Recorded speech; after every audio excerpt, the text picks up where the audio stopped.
কিংবদন্তি তবলা মাস্টার জাকির হুসাইনের মৃত্যুতে শোকের ছায়া নেমে এসেছে বিশ্বজুড়ে। এরই মধ্যে শোক জানিয়েছেন বিশ্বের প্রখ্যাত সব সঙ্গীত শিল্পীরা। চলছে নানা আয়োজনের মধ্য দিয়ে তার বিদেহী আত্মার প্রতি শ্রদ্ধা নিবেদনের পরিকল্পনা।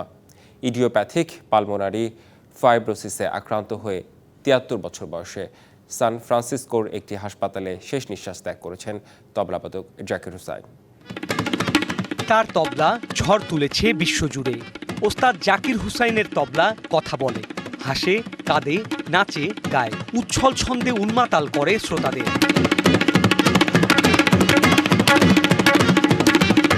তালযন্ত্র তবলা সুরযন্ত্রের মর্যাদায় অধিষ্ঠিত হয় তার ১০ আঙ্গুলের ছোঁয়ায়। জাকির হুসাইনের তবলা যেন গান গায়।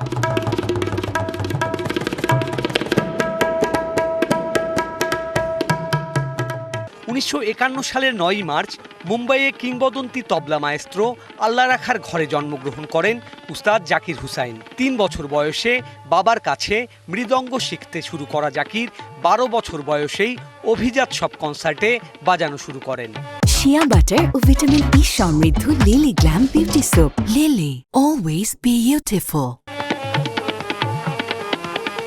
শাস্ত্রীয় সঙ্গীত উপমহাদেশের নানা অঞ্চলের লোকজ ধারায় জাকির হুসাইনের অনবদ্য বাদন ঝড় তোলে বিশ্বজুড়ে। এরপর jazz, fusion, rock and roll, samba, rumba, flamenco সহ বৈচিত্র্যময় সব ধারায় বাজিয়ে উপমহাদেশীয় বাদ্যযন্ত্র তবলাকে জনপ্রিয় করে তুলেছেন বিশ্বজুড়ে।